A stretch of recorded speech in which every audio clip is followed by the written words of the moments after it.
I call to order this regular meeting of the Mount Pleasant City Commission, Tuesday, May 28th, 2024, at 7 p.m. Please rise for the pledge. I pledge allegiance to the flag of the United States of America and to the republic for which it stands, one nation, under God, indivisible, with liberty and justice for all.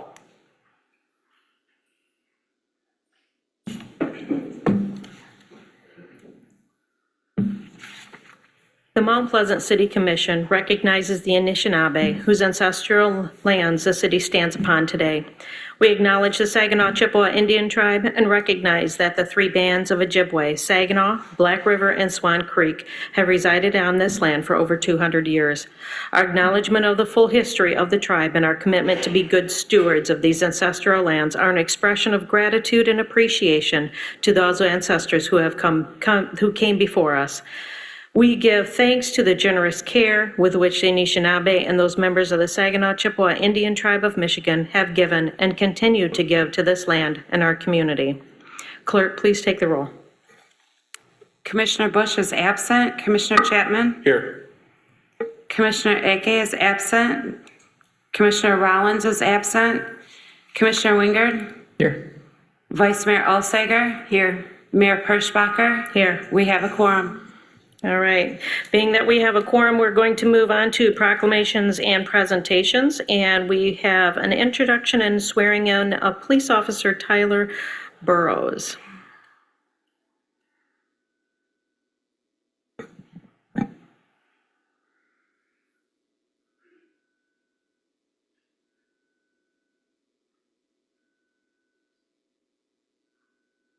Good evening, Commissioners.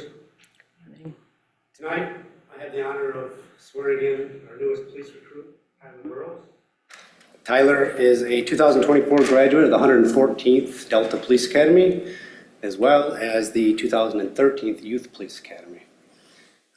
Before seeking a career in law enforcement, Tyler received his HVAC degree from Mid-Michigan Community College, where he worked for 3 years in HVAC before deciding to go to the police academy. We at the Division of Public Safety are pleased that one of our youth police cadets has joined the ranks as a police officer at our department. And I would like to express appreciation for our youth services unit and the positive impact that they have on our youth, which ultimately led to Tyler here coming full circle back to work for the Mount Pleasant Police Department. So Tyler, if you could raise your right hand, repeat after me. I, Tyler, do solemnly swear I, Tyler, do solemnly swear that I will support, defend, and uphold that I will support, defend, and uphold the Constitution of the United States, the Constitution of the United States, the laws of the state of Michigan, the laws of the state of Michigan, and the ordinances of the city of Mount Pleasant, and the ordinance of the city of Mount Pleasant, to the best of my to abilities. the best of my abilities. Congratulations, Tyler. You are now a certified police officer for the city of Mount Pleasant.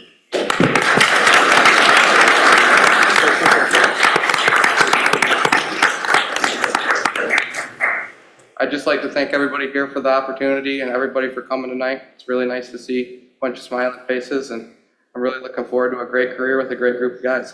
Thank you, everybody. Thank you.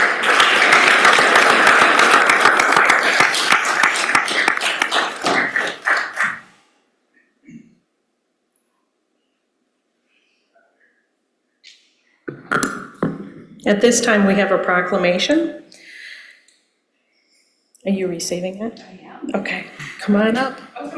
It's all good. All right. Whereas the movement towards equal rights for lesbian, gay, bisexual, and transgender LGBTQ+ people, a historic turning point, occurred on June 28, 1969, in New York City, with the onset of the Stonewall riots. During these riots, LGBTQ+ citizens rose and fought against the discriminatory criminal laws that have since been declared unconstitutional, and whereas the LGBTQ+ pride celebrations have taken place around the country every June to commemorate the beginning of the Stonewall riots, and whereas June is celebrated as the LGBTQ+ Pride Month nationwide, and whereas Great Lakes Bay Pride, a regional nonprofit, works to connect the LGBTQ+ Two-Spirit and allied community to resources, education, offering networking opportunities, and advocates for the LGBTQ+ and Two-Spirit rights in the Great Lakes Bay region and beyond. And whereas our nation was founded on the principle of equal rights for all people, but the fulfillment of this promise has been long in coming for many Americans. Some of the most inspiring moments in our history have risen from the various civil rights movements that have brought one group after another from the margins to the mainstream of American society. And whereas the city of Mount Pleasant supports the rights of every citizen to experience equality and freedom from discrimination. Now therefore, I, Amy Perschbacher, Mayor of the City of Mount Pleasant, do hereby proclaim June 24th as LGBTQ+ Pride Month in the City of Mount Pleasant and urge residents to celebrate with our members of the LGBTQ+ community, furthermore recognizing the contributions made by members of the LGBTQ+ community and to actively promote the principles of equality, liberty, and justice. In witness whereof I have hereunto set my name and the great seal of the city of Mount Pleasant, Michigan, this 28th day of May, 2024.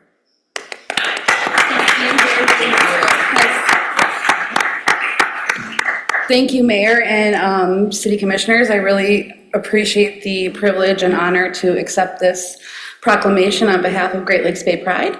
As we go into June month, my hope is that we can continue to keep our transgender and non-binary folks in our hearts and spirits as they continue to face unprecedented violence in our communities across the nation.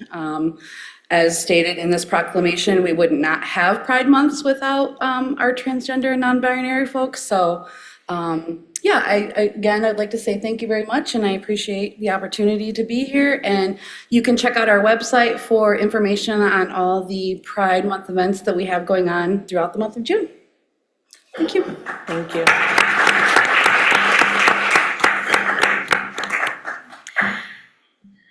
At this time, I'll ask the commission if there are any additions or deletions to the agenda. If not, I will entertain a motion to accept the agenda as presented. I'll move. And I'll second that. All right, there's a motion and a second. All those in favor say yes. Yes. Yes. All those opposed, no. At this time, we are going to move on with the agenda, and we're going to open up the floor for public input on agenda items. This is the time where you can come to the, I think they're having trouble getting out. There we go. Okay. At this time, you may step to the podium. You will be asked to state your name and address, and you'll be given 5 minutes. If you're joining us by Zoom, you may use the raised hand feature or *9 if you're joining Zoom by phone. At that time, you'll be asked to state your name and address, and you'll be given 5 minutes. Is there anyone that wishes to speak on agenda items at this time?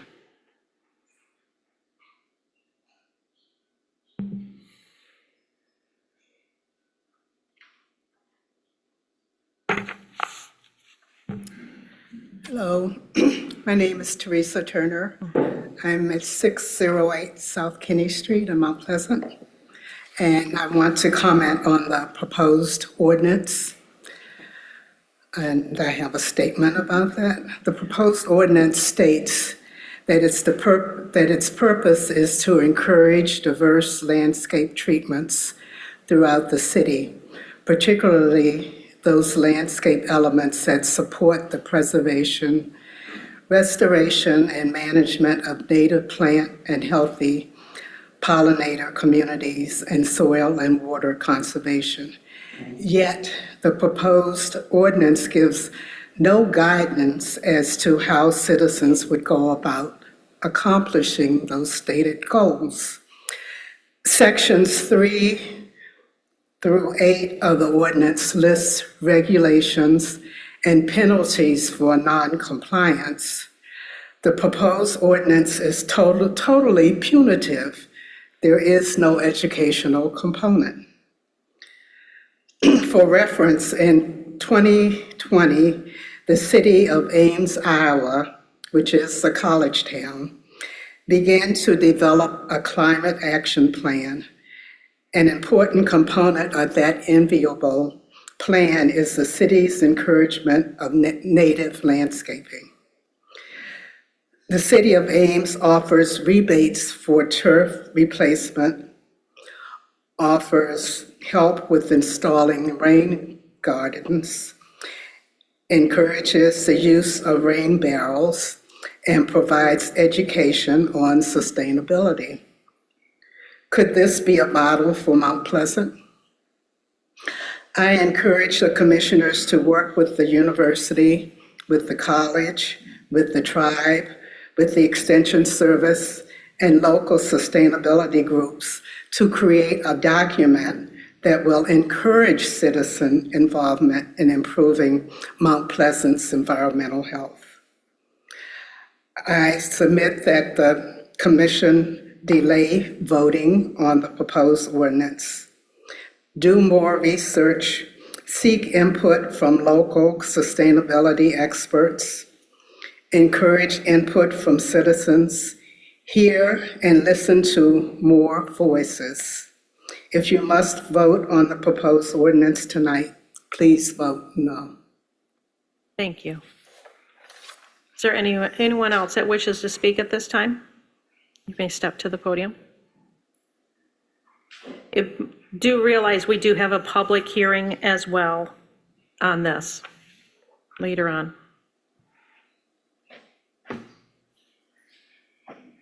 Yes, my name's Norman Emily. I live at 624 West Preston Road. I was here last week. As I mentioned last week, or last commission meeting, my wife and I have lived here for 35 years.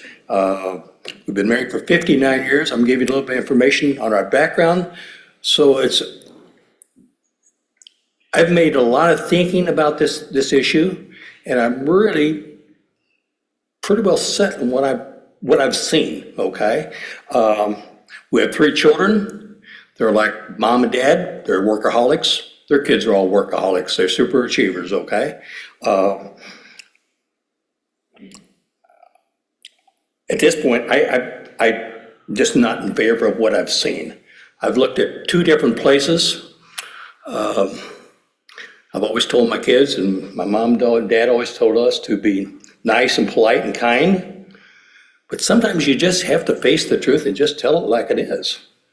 What I've seen is a mess. The picture that's been in the internet, the newspapers, that picture is probably at least a year old. Those plants do not look that way all year. Kind of like Phyllis Diller's haircut. Do you ever remember Phyllis Diller? She had a wild haircut. Her hair, she looked like she went through I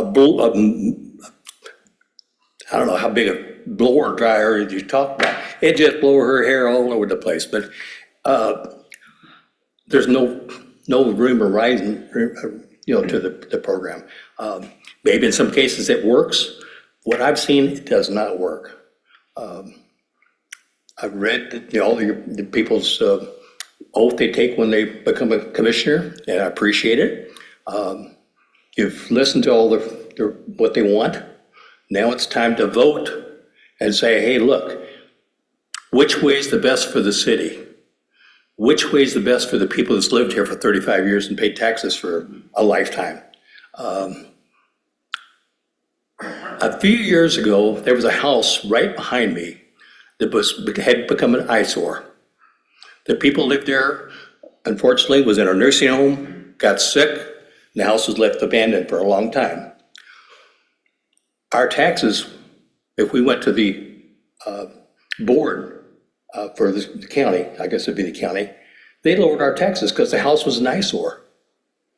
Some of these houses could be called that. The ones I've seen. I've not seen all of them. I've seen a couple. I just can't imagine what would happen if you had 4 of these in a row in one block. I think it would be a bad decision. Think it real hard, look the houses over, and see if it's for Mount Pleasant. I don't think it is. Thank you for your time. Thank you. Is there anyone else that wishes to speak at this time? Come on up.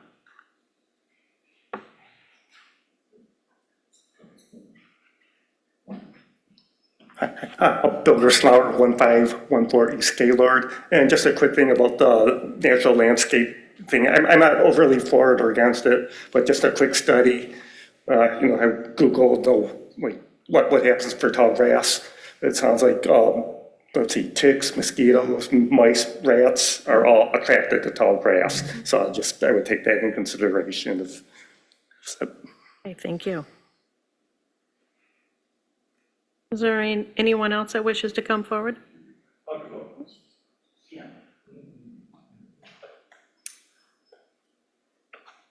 My name is Tim Malmquist, and I live at 614 West Preston Road.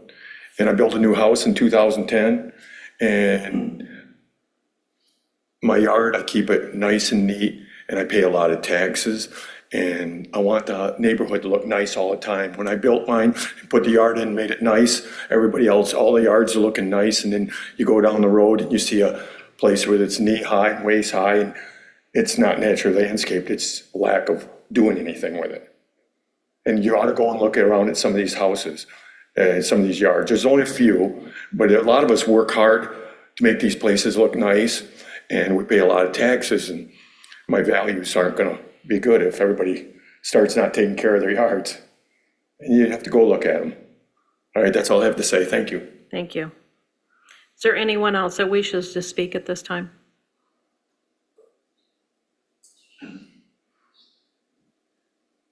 All right, is there anyone on Zoom? No raised hands.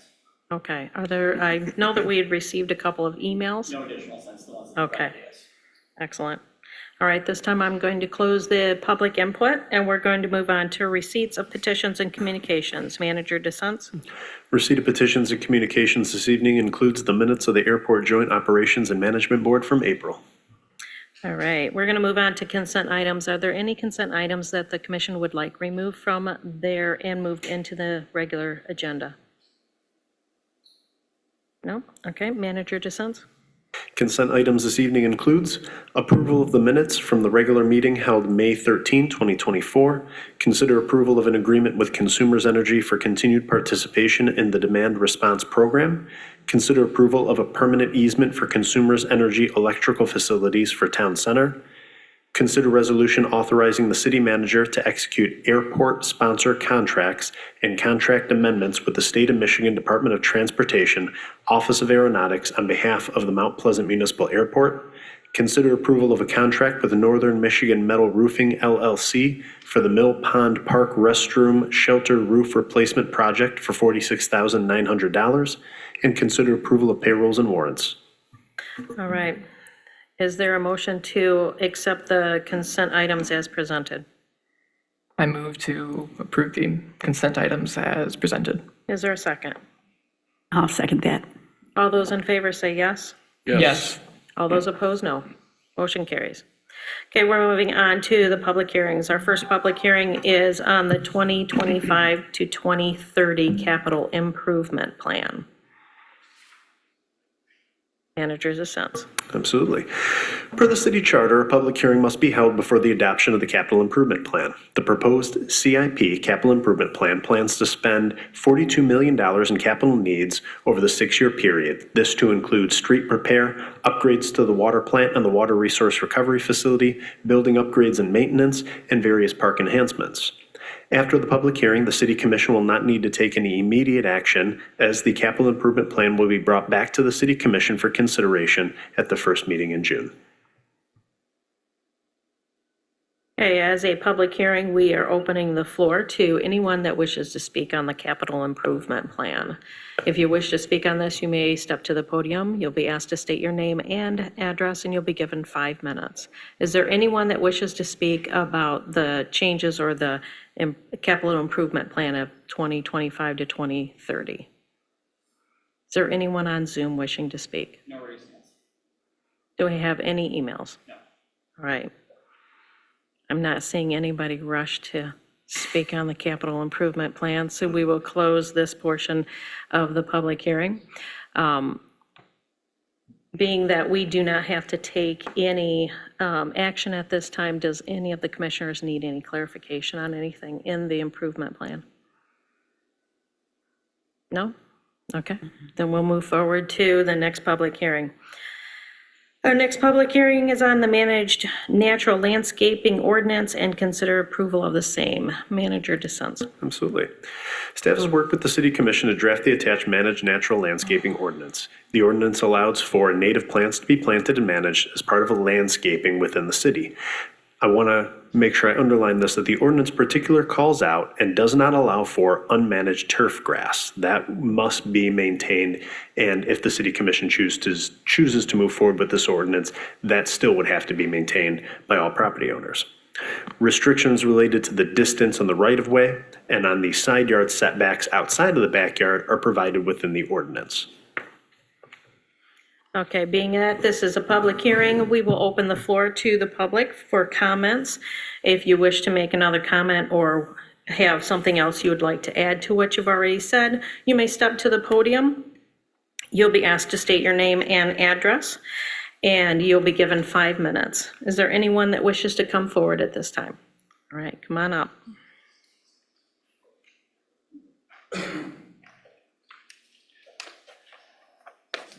Okay, my name is Jeffrey Ellis, and I live at 213 North Fancher Street. This document makes some pretty interesting reading, but I have a couple of questions. Is this going to be rolled into Chapter 99 of the city codes, or is it going to be a standalone? Anybody know? I'm looking over here to see. Hold on a second. Okay, I'll move on. If you looked at the city website until earlier this year, the codes that would pop up were those that were adopted in 1978. And in that code, Chapter 99, Section 9.29, Rule 1.3, there was an extensive list of plants and trees that the city considered noxious and should not be planted in the city. That doesn't exist in this. The trees are in the current codes, but the plants aren't, all right? And as I understand it, the people in code enforcement will be charged with monitoring these quote managed sites, but they're not gonna know where they are because there's no the requirement to register has been taken out of it, and that should be relatively easy. Send the city an email, fill out a form. You have to have a building permit to put in a fence or a barn or anything else on your property. Why not this? The other point I'd like to make is that given the way this is written, there are bound to be conflicts between what's in the current chapters and what's in this thing. Because the way this thing is written, at least as I understand it, not being a lawyer, as I understand it, whether or not a particular planting regime meets the requirements of the code is pretty much going to be up to the judgment of the people in code enforcement. And I can see, one guy looking at a particular planting and saying, yeah, that's okay. Another person looking at a similar planting and rejecting it. So this thing, I think, needs to be tightened up. Thank you. Thank you. Is there anyone else that wishes to speak at this time?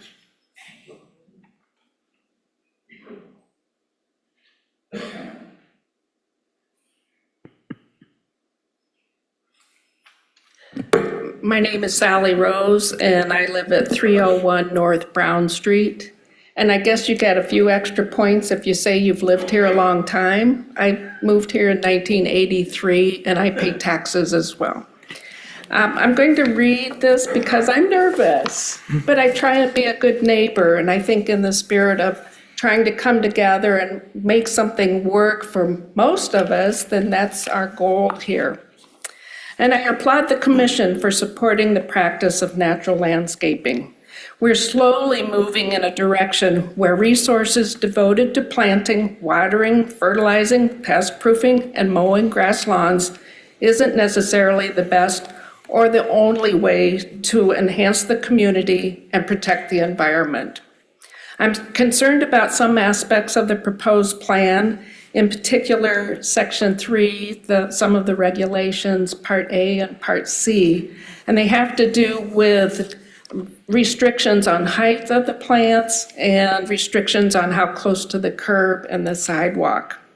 In my case, I tried to maintain the hydro-seeded grass that the city put in after major street construction. You all received letters today with images of that construction, and we've all been in that, or many of us have been in that situation where when it's put back in place, and I am kind of thinking economics comes into play because you can't afford to put premium soil and premium grass seed. But we all know it's rather dicey what comes up. And I wish I had kept a bucket and a scale on hand to monitor all the gravel that was in that, chunks of concrete that were in that. I decided it was too hard to try and plant grass. The hydro seeding did not take. I tried to water it. They gave me credit on my watering bill because I said, yeah, I'm trying to water. It's not working. I decided to go drought tolerant. So my yard does not look like green grass turf. It's not a golf course by any stretch. It probably looks a little bit like Phyllis Diller to some people.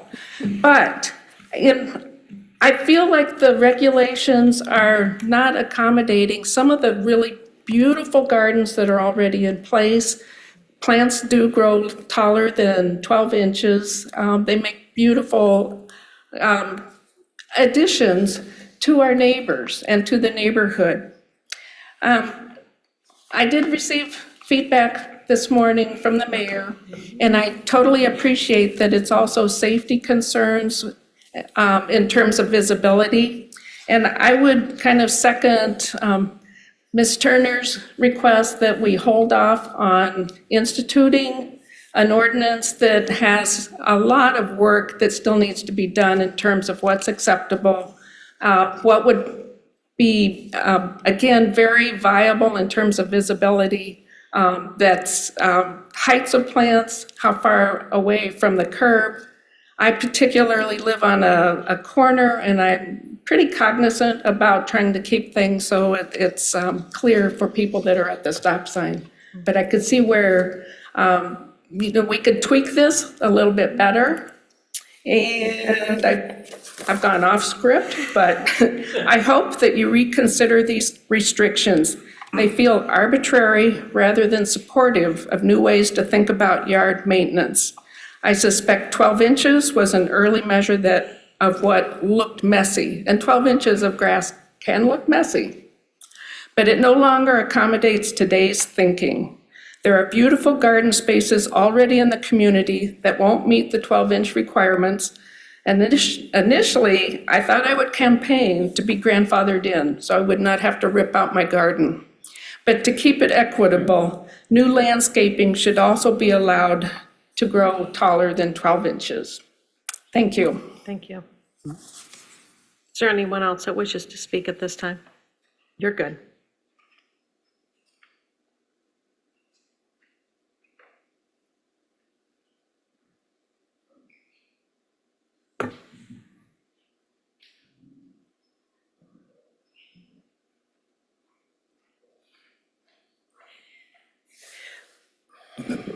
My name is Carol Ellis, and I too live at 213 North Fancher.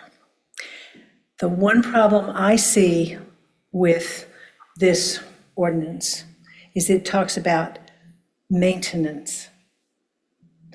And what I have seen in a number of places that have, shall we say, gone natural, a large part of that is not to maintain anything. The way this ordinance is written, if I wanted to go into my yard, take down all the trees, rototill the yard, and walk away, I can do that. It's not necessarily going to be pretty. It's not necessarily going to be natural. It's, yeah, that's what I have to say.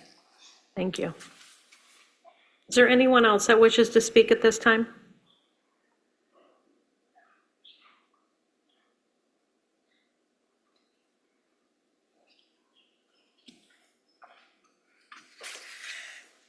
My name is Peggy Brisbane, and I live at 438 South Fancher.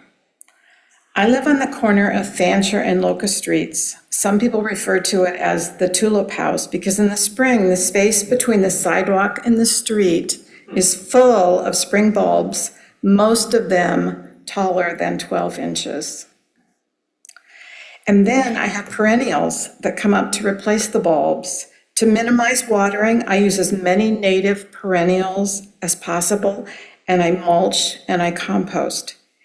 Even though many of the plants are taller than 12 inches, considerably taller than 12 inches, my flowers do not create any blind spots on the street.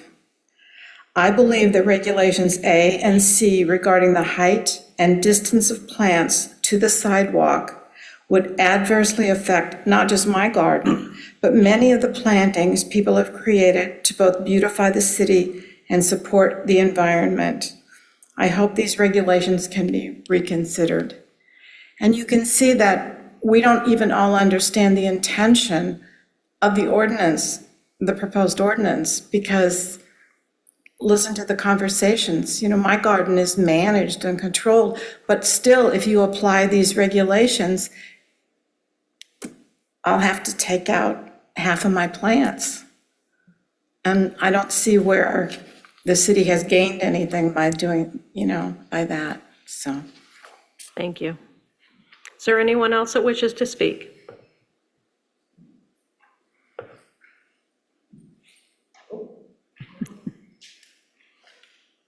You guys can make a line. That's okay. We've had that before. Get stampeded here. Brian. Hey, my name's Dave Cantrell. I live at 432 South Fancher. I happen to be a neighbor of Peggy. I'm here to comment on the issue of the flower gardens that are planted in the right-of-ways. As I mentioned, Peggy's my neighbor. She's got a beautiful assortment of constantly blooming flowers. Throughout the spring and summer, many people stop on the corner and admire them. I would think this would be considered an asset to our city, not a liability. The people putting in their time and money should be praised. There should be some way to regulate this without enforcing the removal of the wonderful additions to our town. If the 12-inch maximum height is mandated, most of these flower gardens will have to be removed. I would encourage you to find a way to allow them to remain. I've got several copies of this letter for each city commission. I also have a letter, not the same one, from my wife Nancy addressing this issue, which I'd like to leave with the city commission tonight. Thank you. Thank you.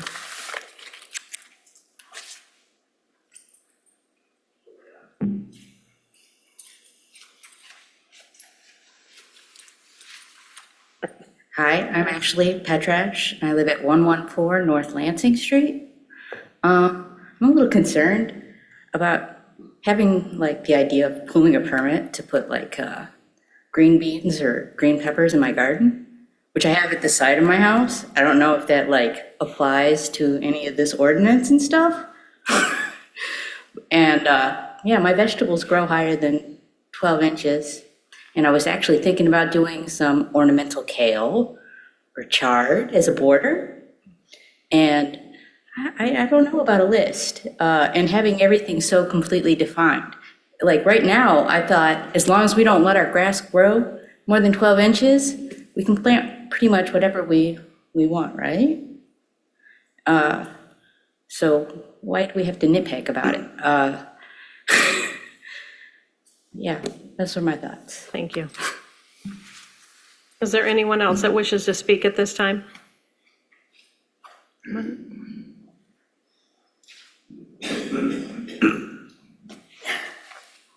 I'm Joe Ornat, and I live at 222 South Arnold. And when I hear that there's a possibility that what we grow in our yards can be monitored and determine whether it's legal or not, leaves a lot of leeway for at either allowing 6 dandelions per square foot, or is it 7 dandelions per square foot? Or is any dandelion in the yard required that you're going to pay for ChemLawn to come and spray your yard 2 times a year? I think it's totally arbitrary, and it leads to the chance for code enforcement to decide whether Bill over there is legal, but John over there is not legal, because his yard doesn't look like my yard, but Bill's yard looks like my yard.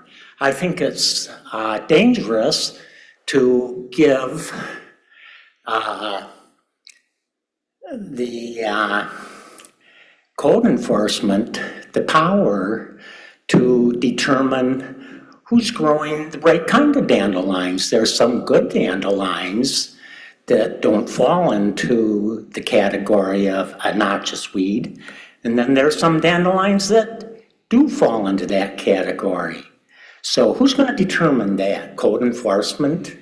Are they going to decide that Bill's dandelions are not that good and John's are good?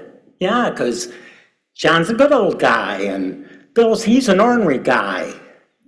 I think it's dangerous. I think it's approaching Gestapo. I hate to use that word, but there's talk of Gestapo now. And I didn't. Thank you, Joe. Thank you. Is there anyone else that wishes to speak at this time?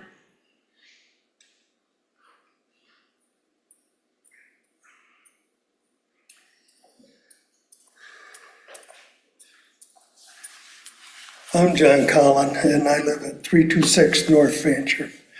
And the big challenge is that some of these houses, I went around and took a look today, and it's just blight. It's just stuff, but they're just too lazy to take care of it. And other places are done beautiful. Rome is done beautifully. So you're categorizing it all under one thing. They have to have a way to regulate this. Some people take great pride in manicuring their yard, and other people just love to let it grow. Well, we can get away with it now. City said we could. So that needs to be addressed real strong. Thank you. Is there anyone else that wishes to speak at this time? Is there anyone on Zoom? No raised hands. Okay. All right, this time we're going to close the public hearing. Thank you for everyone that has spoken on this. And we're going to ask the commission, is there any clarifications before we move into discussion? No? Okay.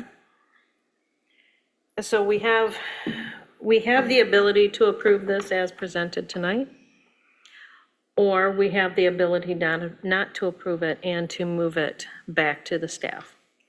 Would that be by tabling it or denying it? We would deny it. And then I think we would give the staff ideas of changes. Well, it seems to me there's 2 groups of people. There's one group of people that don't want it, and one group of people that don't want it as it is. So I think it's pretty clear cut today. Yeah. Well, I'm interested in what Ms. Turner talked about, was it Ames? It's my school. Yeah, okay. I'm interested in looking at their ordinance and seeing what things we could possibly encourage. The whole idea of this ordinance was to not allow people to just let their lawns grow. It was to allow people or to encourage people to use native plants, especially plants that are able to resist drought, maybe use less water than what we are because of climate change, because of trying to manage our resources. I agree with Ms. Turner that in adding incentives, maybe doing some more education, though we did talk about educating people before we moved forward with it. I do agree that incentives are important as well. But I think a lot of people are talking about lawns that are not mowed right now because some people do a no mow May. So I think that there are some lawns out there that are not mowed because of that. I think that there are some lawns out there that are not mowed because nobody's mowing the lawn. I think it just depends on who it is and where you're looking. I agree that long grass, the reason why we have it in our lawn ordinance that your grass cannot be over 12 inches is because it does encourage pests such as mosquitoes and ticks. And it encourages piles of wood, encourage rats and other varmints as well. And that's the last thing that we want in the city. They're not helpful. We already have, because of the wonderful abundance of rain this spring, many complaints of mosquitoes right now. So I think that we're trying to do something that is going to be helpful for our community, but in a managed way. I understand that I am a grower of plants as well. And I enjoy my tulips when the deer don't eat them. And I enjoy other flowers in my yard, and they do grow higher than 12 inches. And I think 12 inches was set because that was the standard we had for grass. But I also know that there are some flowers that grow 36 inches that bush out. And that could be a hazard for somebody trying to see around a corner.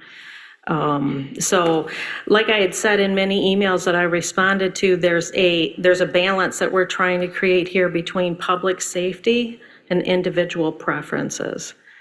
We're trying to help people feel like they can have the creativity in their lawn without causing disruption in public safety.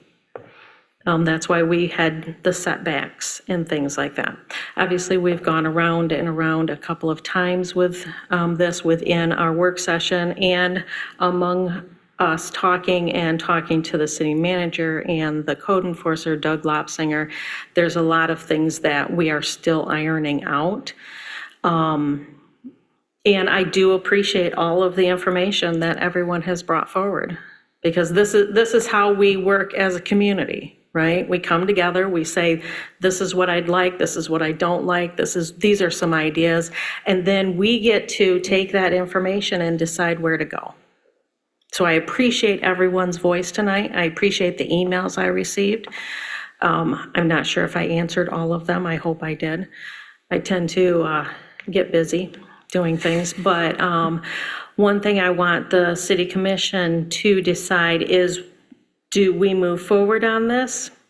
Do we stop it right now and regroup? What do we want to do? Yes.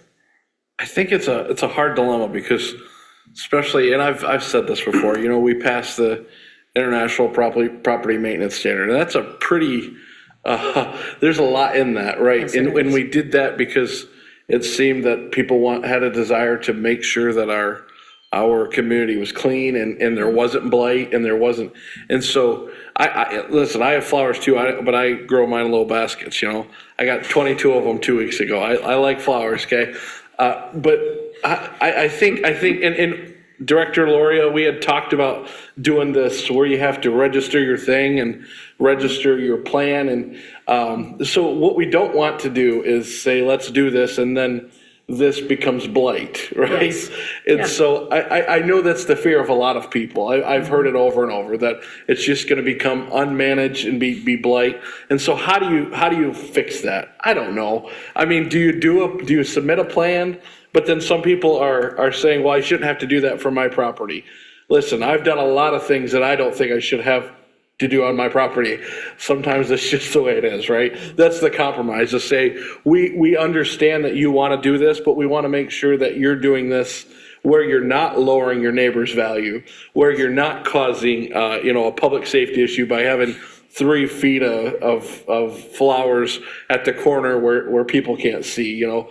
I mean, we had snow one time at my work piled 3 feet high, we got a ticket for it, right? We don't want that to be permanently flowers, right? And so we just have this dilemma where I don't know how to fix it, I don't know how to do it right, but I know probably not this way. So I would say we say no and figure out how to make it work where people are happy and it doesn't make our city look bad, but it enhances the neighbors like some of the houses in our neighborhoods do.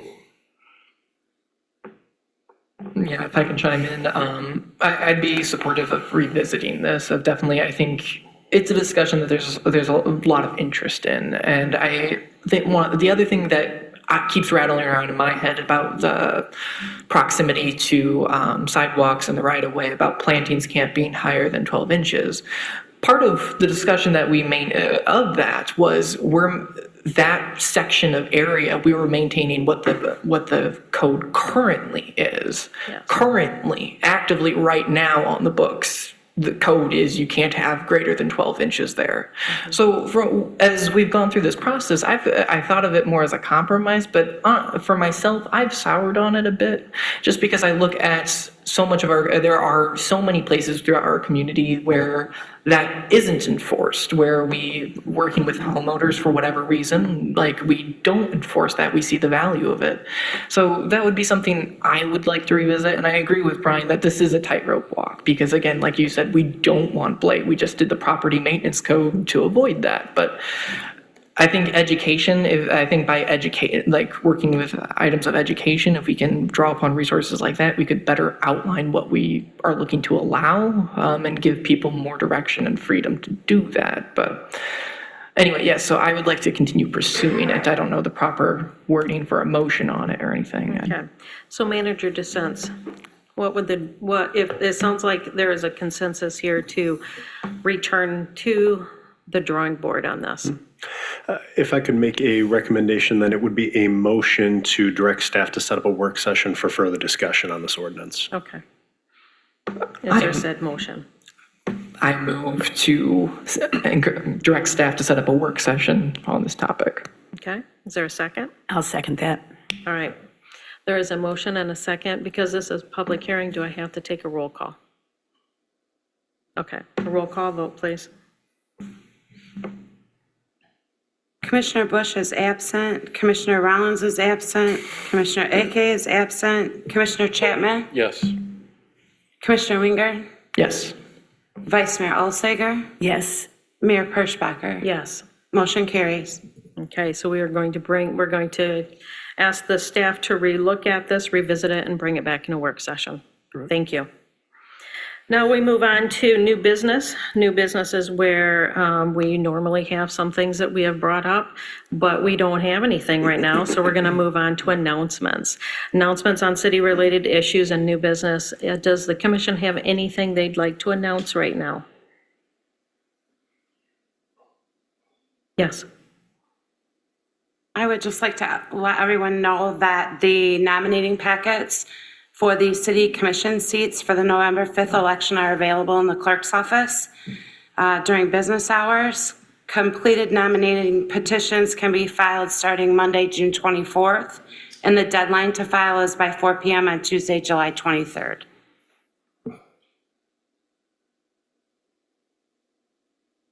All right. Is there any other announcements? I'll just mention that Special Olympics State Games is going on this weekend, and there's some wonderful events you might be able to take in. Okay. Any other announcements or new business? All right, at this time, we're going to open the floor for public comment on agenda and non-agenda items. If you wish to come forward, and you'll be given 5 minutes to state something that you want to talk about on the agenda or non-agenda items, you may come forward, state your name and address, and we'll be giving you 5 minutes. If you're joining us by Zoom, you'll use the raised hand feature or *9 if you're joining Zoom by phone. You'll be asked to state your name and address and be given 5 minutes. Is there anyone that wishes to come forward at this time?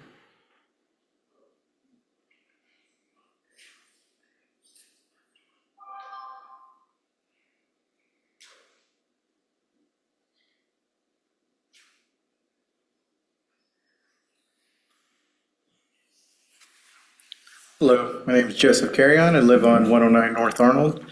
I don't know where it is to make the proper complaints on ICTC. Is that here, or is this, because I know it's a county thing? It's a county, yeah. Where would I need to discuss that with, in terms of the application Probably. itself? Probably the county administrator. County- has a thought. Yes. Okay. Gotcha. She can help you. Perfect. So no complaints then. We like to Thank hear you. that. Thank you.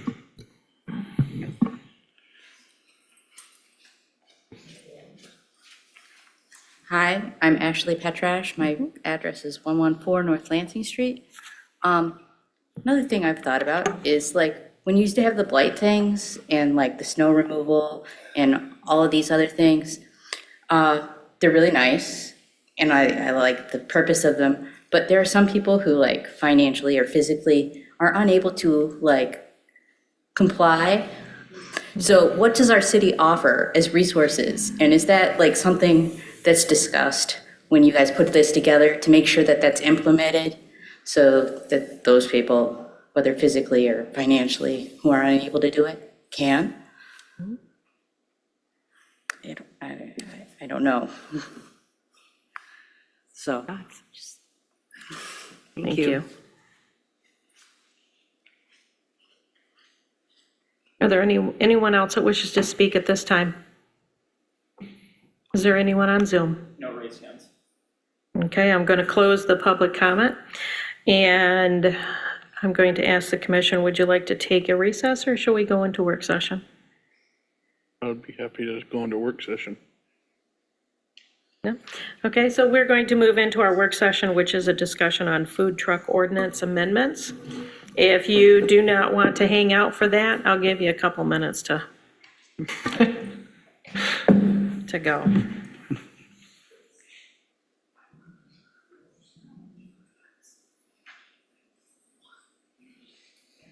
Here, I thought I was gonna have an audience for food trucks. I know. Riveting topic. It's gonna be good.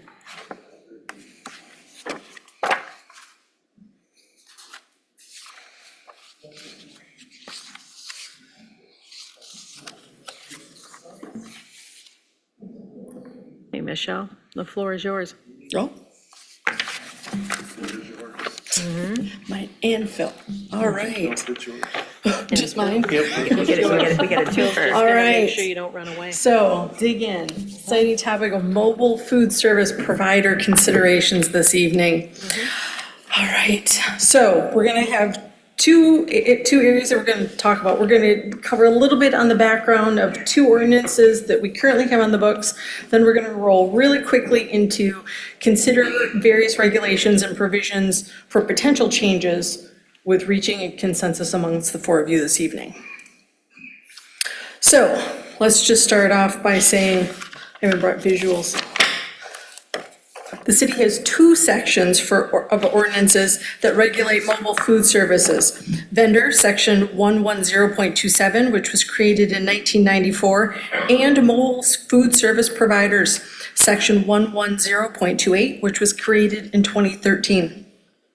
You may be asking yourself and staff, why are there two sections that speak to food services? The answer is that back in 2013, there was a request for mobile food service providers in downtown and along Main Street by campus. So the mobile food service provider code was written with that in mind, and the section for vendors, generally speaking, is for the rest of the city.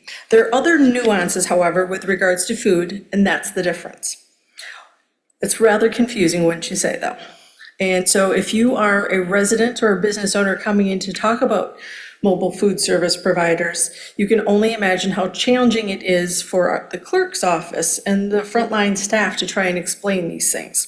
So although this is a big task to address this section of the code, it's a good thing that we're going to do it very holistically rather than just piecemeal it together. So we're not going to be going line by line through the code tonight, so you can breathe a sigh of relief there.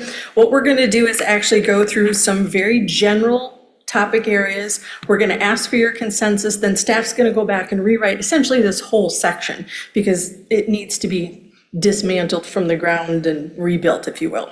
So let's move forward.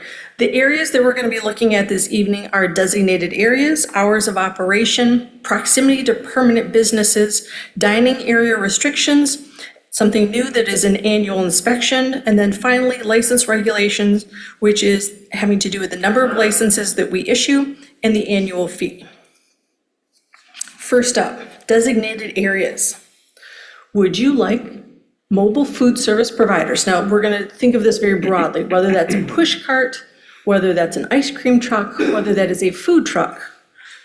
Do you want it through the whole city? Do you want it limited in certain areas? Do you want them in residential neighborhoods? Do you want them on the streets? Do you want them to use public parking lots? So let's start from the very top. Do you want any limitations to them in certain areas, regardless of that is downtown, Mission Street, industrial areas, or residential? My first thought is, growing up, there were a lot of ice cream trucks that went through neighborhoods. I don't know if they're around anymore. Yes, there are. There are. Any thoughts on? I mean, I think it makes sense to have just not anywhere, right? I mean, park in my driveway and just start selling stuff. Right. No, don't think quite so detailed. You want a step too far. Let's pull it back. Think a little bit more broadly. Yes, you do want them in residential neighborhoods. The next slide we're going to get to is going to speak about hours of operation, so we won't worry about that. But you do want them available in residential neighborhoods, at least to some degree then. Yes? To some degree. Yeah. That makes sense to me, yeah. I see confusion. Yeah, I mean, maybe. I don't particularly think Don't it's a have a good strong idea. I feeling? mean, Okay. Well, if someone wanted to rent, I guess, ice cream trucks, but like, let's say I have a house one day and I want to throw a big party and I have a mobile food truck come down to our area. It's an excellent point. However, you would be covered under special events. Okay. You know what? I strike So that. what kind of scenario would you see a mobile food truck being parked in a neighborhood? Someone just decides this is a fantastic neighborhood and I see a lot of activity and I want to try and see if I can set my food truck up and sell something. I mean, it's not It's about me. unlikely I live to on have a it- big road. I mean, nobody's gonna Right, stop me. it's but unlikely to can't have imagine- something more than ice cream, but it may be asked of us, so we wanted to check in on that, is I can't essentially. imagine people would want somebody just parking in the neighborhood and setting up shop to sell stuff. Okay. I mean, Question. And one of the ways to discourage that is to not frequent that operation. Capitalism. Yeah. Okay. The question I have is if someone, like I have a taco truck and everything, I park it right in front of Brian's house. Does he, I'm on the public street, is there any recourse there for him? Could he like tell me like, hey, you can't have that food truck in front of my house? Like, Not currently, but if that's something that you would want in a new ordinance, we could perhaps work that in, but that would be rather challenging. okay, that's good information to know there. I haven't would written be- an ordinance before, so. Yes. So do you want, I'm gonna ask it a different way. Do you want, and again, mobile food service providers to be available in downtown? Let's start with there. Yes. Yes. Okay. Do you want them along Mission Street? I don't mean parked on Mission Street, to be clear. I'm talking about on businesses, parking lots along Mission Street or Pickard. Yes. I think with the same criteria that, and how close it is to a restaurant, right? Like, it's not parking in front of a restaurant that's operating, and I think, yeah, that makes sense to do that. I mean, that's why that existed. Correct. I feel like Okay. we'd have a lot of business owners would be angry. All right. That almost seemed too easy, but we're gonna move on. We can make it more difficult. No, please don't do that. This is just step one. We're gathering some information, and then, like I said, we're going to go back, and then we're going to have probably another work session, dig into some of these details. All right. Hours of operation. Are you interested in limiting the hours of operation now, whether that's in a residential neighborhood, the central business district, or elsewhere in the city? I'll give you the example. Mobile food service provider currently downtown is limited from the hours of 8 PM and 3 AM. And was that when most of the brick and mortar stopped serving food? Is that why those hours were that way? Roughly, or someone Sure. would close up their kitchen. Yes, yeah, roughly yeah. speaking, yes.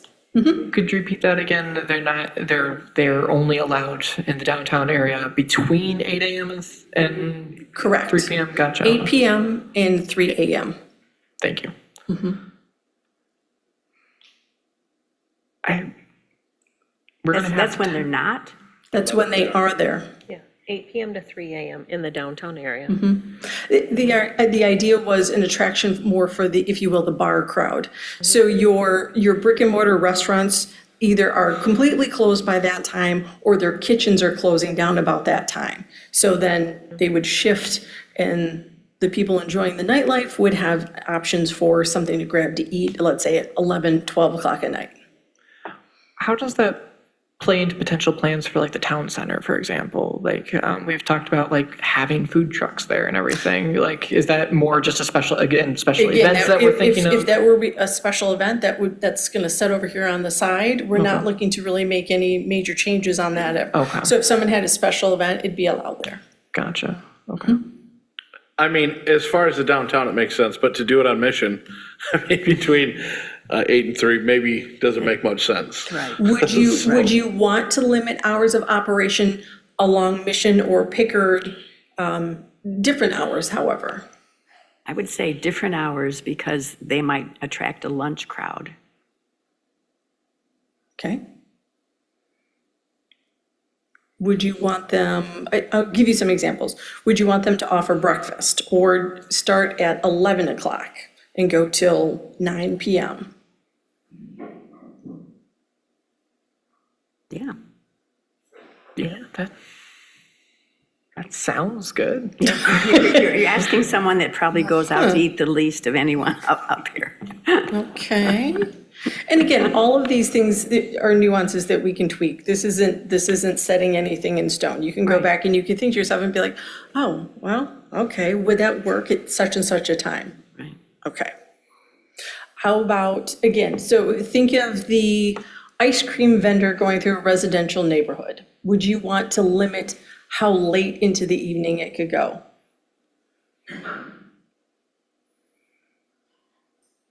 I imagine there'd be a reasonable cutoff point, yeah, because we also don't want, again, someone setting up a taco truck in front of Brian's house at 3 AM. and I live on everything. Pickard, it's not gonna be in front of my house. They could try.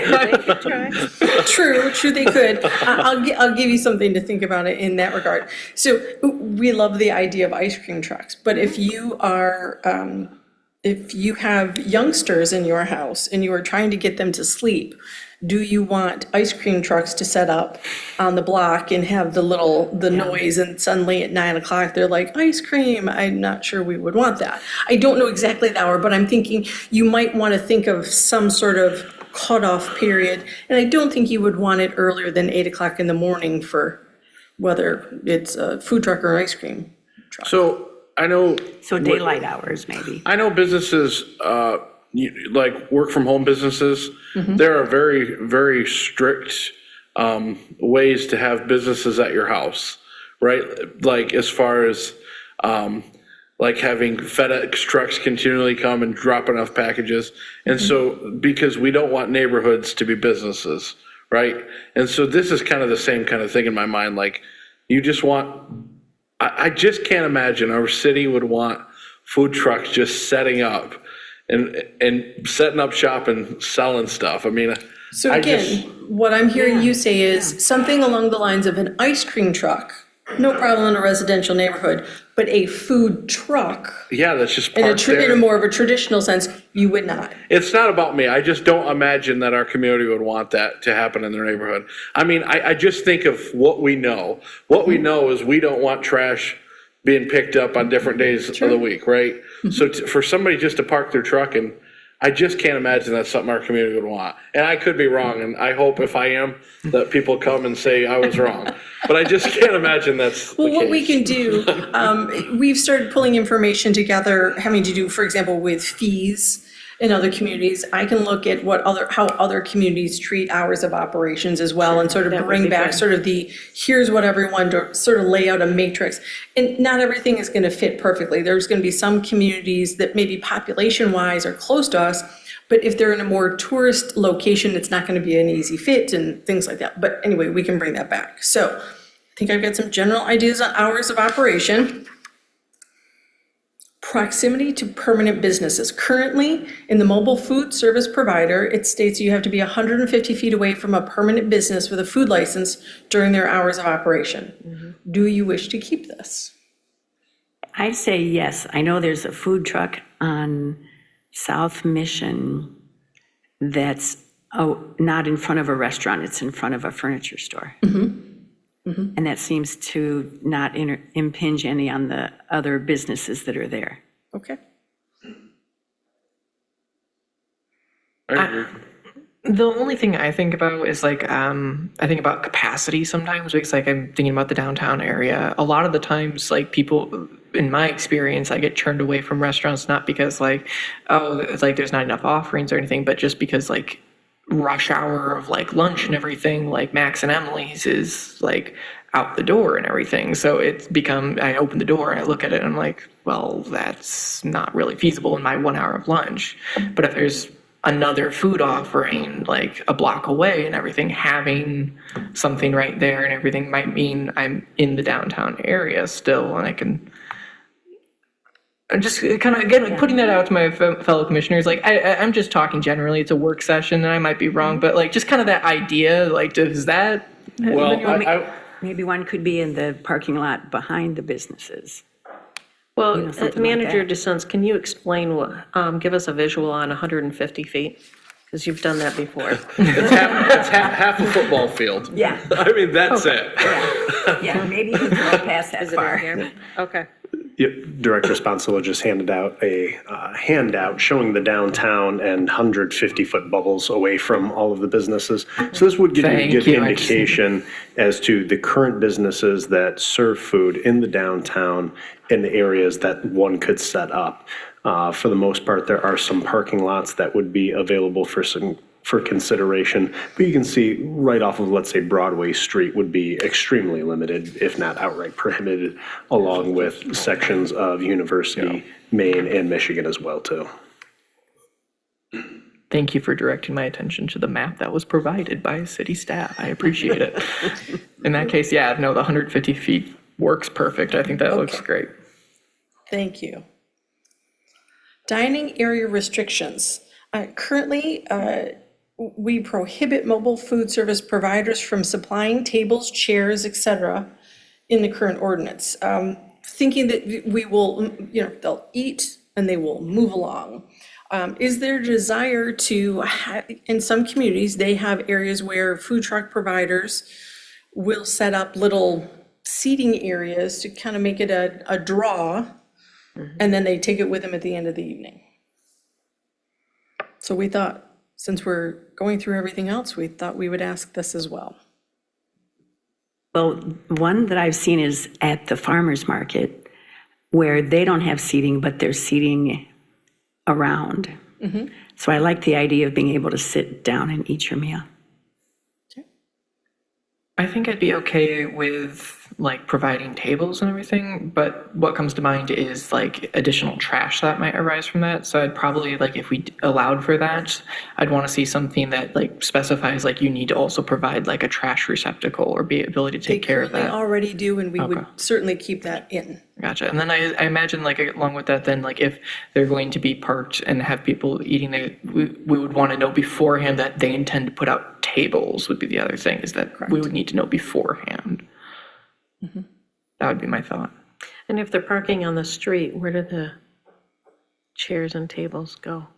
For example, if I would use downtown as an example, I would say that if you were gonna have tables and chairs, they need to be in a parking lot. I don't think on the street would be a wise idea. That's what I'm wondering. I think that if it was designated that if they are in a parking lot, they can have tables and chairs. And to be in a parking lot, do they have to have a different permit to use up a space, or is it still all the No, same? I think it's something that we could work into this. They would just simply have part of the application, they were going to use, again, I use numbers for parking lots, parking lot 5, Yeah. and they're going to use 3 parking spaces, 1 for the mobile food truck itself, and then 2 for seating Yeah. areas, something That along would those make lines.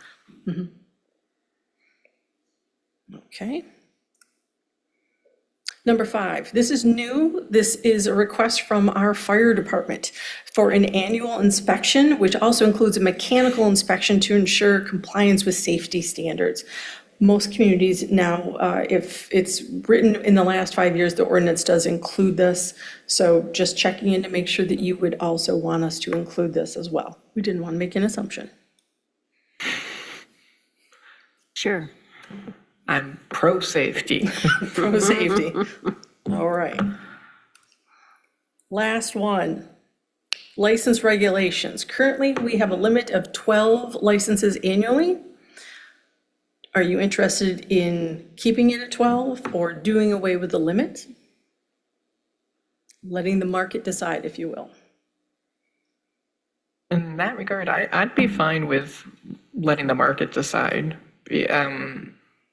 I don't see a reason against it, because I mean, the only thing that I could imagine is if people start fighting over like ideal turf or something, but I can't imagine that would be something that comes up and we would deal with it at that time. But I'd rather attract more food trucks because I enjoy the food that they provide. So yeah, I would say do away with the limits unless my fellow commissioners have any thoughts against it. Well, being that with the licenses comes the annual inspection, comes the fees, and regulations of where they're going to sit. I mean, if they all want to line up together in a row, that's on them. Yeah.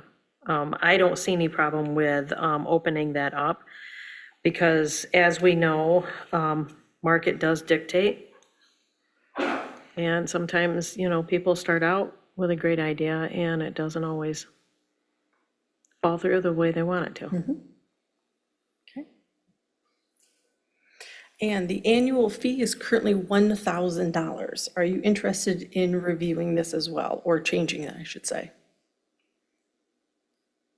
Has that ever been prohibitive for a business that wants to come in? Anecdotally, to me, I've had a couple people say yes, but I don't have any actual data to say how many food trucks have decided not to. Well, considering how much investment there is in a food truck, I don't want to lower it as, in a sense, not, because I don't want to keep people from being able to do this, but I also want to give them incentive that understand that they are going to have to invest. It's no different than with the dispensaries that we have. There's an investment that they need to make. Would it be helpful to bring back a list of other communities so you could see the variation in fees as well? Much like the hours of operation, do that as well? I think Okay. part of it, like back in 2013 when this all was going on, there was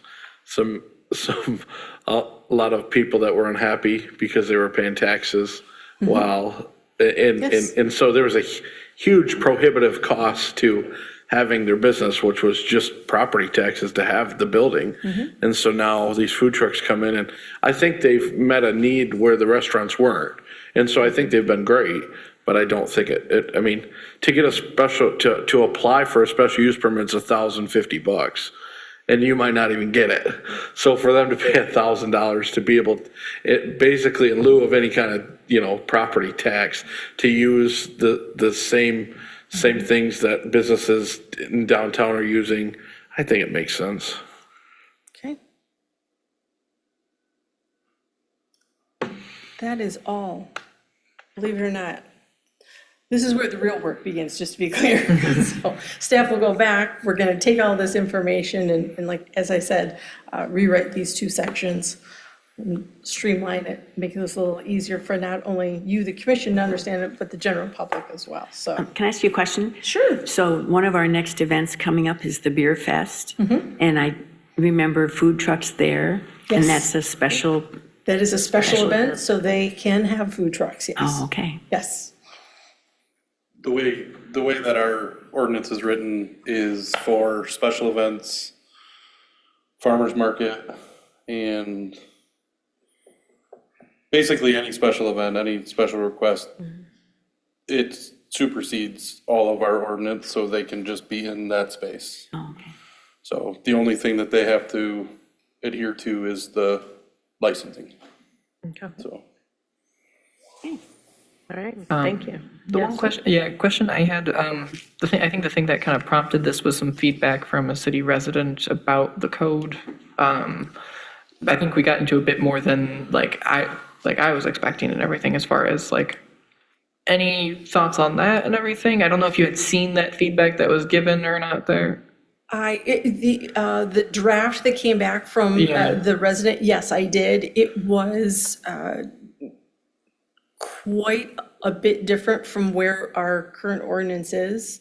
And as I said, didn't really address the fact that we had two sections of the, really only was looking at one when there's two sections.